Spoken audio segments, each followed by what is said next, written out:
Welcome. We're back here with another episode of Sucker Punch Radio today with Brad B-Rad Nelson and Adam T. Glass. And we have a very special guest, good friend of mine from a long time ago. We just reconnected after, probably almost 17, 18 years here yesterday.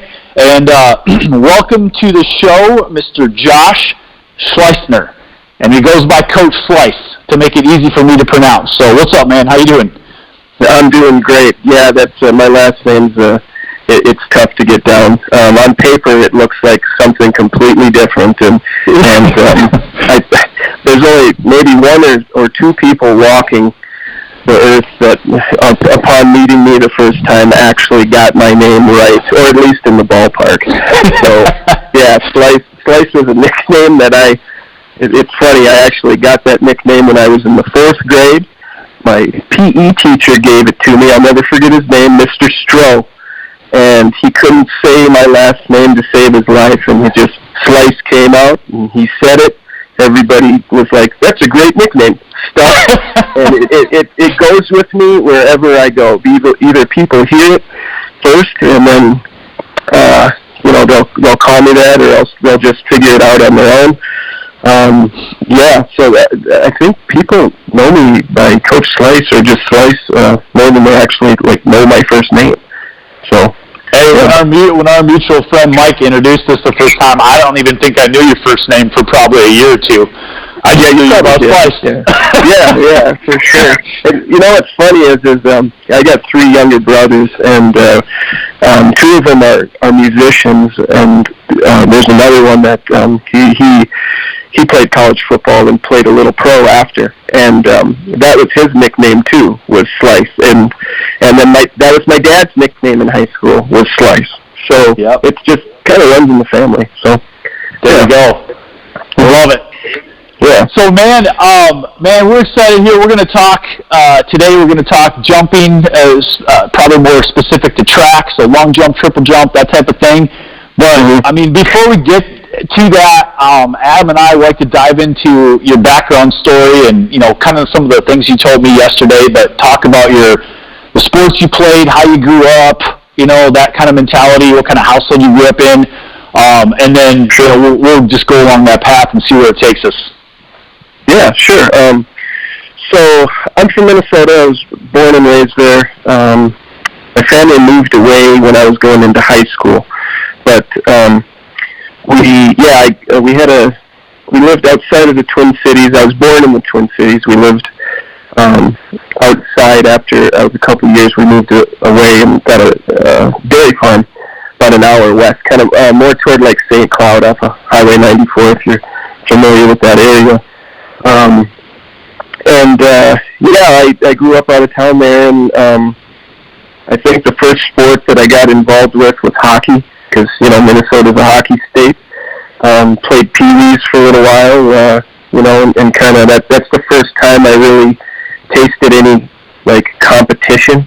And anybody who knows hockey, or Pee-wee hockey even, I think that was the first place where I heard a curse word, and it was a pretty strong one, and it was directed at me, and I didn't know what to do. It's like, what did he just call me? Did he really call me that?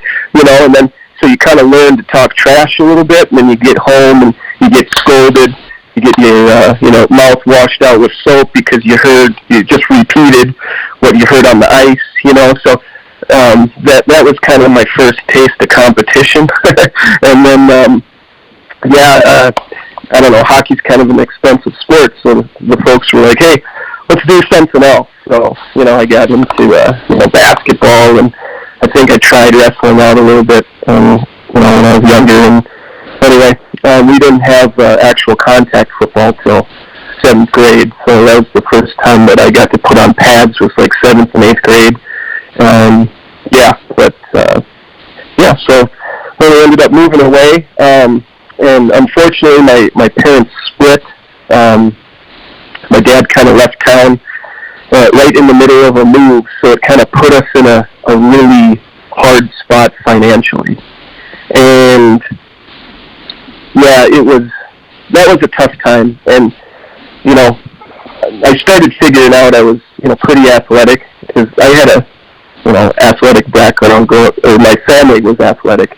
They were all gymnasts in high school. My mom was a state qualifying gymnast. My dad was a gymnast. My grandfather was pretty athletic on my mom's side, and my uncle on my mom's side was actually a state champ in the rings. And I think he got recruited by some colleges, but he didn't end up going. But my background was pretty athletic, so I was starting to figure out that I had a little bit of a gift there. And I just, because of the climate of what was going on within the family, I just dove into athletics, dove into football, and just all of my time and energy was focused on that. And that was kind of my, I decided right then, it's like, okay, this is how I'm going to get to college, is through that. So that's kind of like in a nutshell, my athletic background growing up. So, yeah. Cool, man. So talk about what your passions were with football and track, and that first love of football, and then we'll go into the track because I want to hear the story about how you taught yourself what's going on. Yeah. So, football and track were both my my real passions for sports. And it was because I saw that on television. I have a memory of the first time I watched a football game. It was actually, I believe it was Super Bowl 20. And it was the Bears and the Patriots and the Superdome and the Bears, the 85 Bears or whatever. And I was sitting in my uncle's living room. It was me and him. And I was sitting on the floor watching this. Walter Payton, the fridge, they had that defense, and they just destroyed New England. And I don't even know how New England got to the Super Bowl. It didn't look like they belonged there, but I have some recollection of that. And Walter Payton was arguably the greatest of all time. And I was like, I want to do that. That's what I want to do. I want to be, I not only want to play this game, but I want to be that position. So, the running back position is that's what I wanted to do. And so I watched it on TV every chance I could. And, I'm 42 years old. I was born at the end of, the year in November 1979. And so, when we, growing up in the 80s there, being a youngster, when we got that VCR, I don't know how old you guys are, but I remember when the family got the VCR. It was it's like jumped right into the 80s. Now you're up to speed. It was the VCR, and I think it was the Nintendo.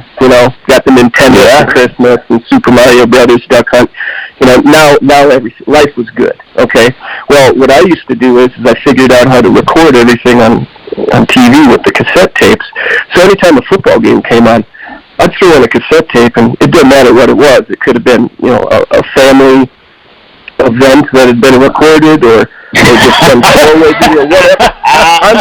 I'm recording over everything, and I'm recording football games. And it's not just like Super Bowl or whatever. I record any game, And then I started to figure out, who the best running backs were and some of the other players. And so, when I knew they were going to be on TV, then I'd stick in the tape and hit record, and man, I got yelled at so many times. If you talk to my mom, she'd be like, "No, I never did that." So, whatever. It's like I was getting yelled at for hogging the TV because I had that thing on record all the time, and so I'd watch these games over and over again, and just watch the players that I wanted to watch, and I kind of picked up on how they did things, and And then, being a small kid, I'd go out in the backyard, grab my football, and I'd try to emulate that.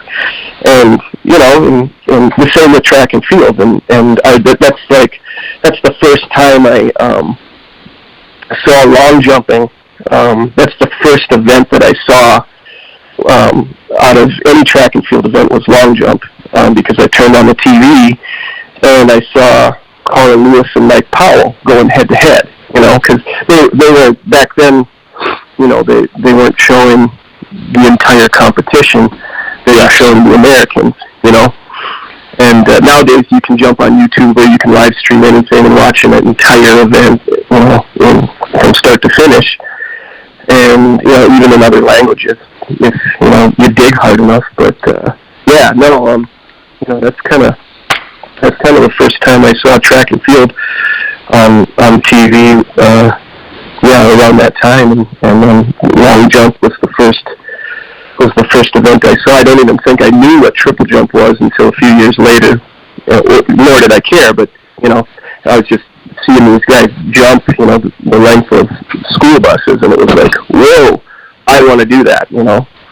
So, you asked about teaching myself how to jump. Well, hey, before you do that, just to give our listeners context, buddy, why don't you go through like how you were recruited after high school? You know, what you kind of told me yesterday with football, and then, you know, as a sidebar, track, and what the Kansas State coach told you and all of that, because that's very relevant. And then we're going to come back, just because I want them to understand how good of an athlete you were, where you played overseas and stuff like that as well, and then to bring that to speed now in your coaching career.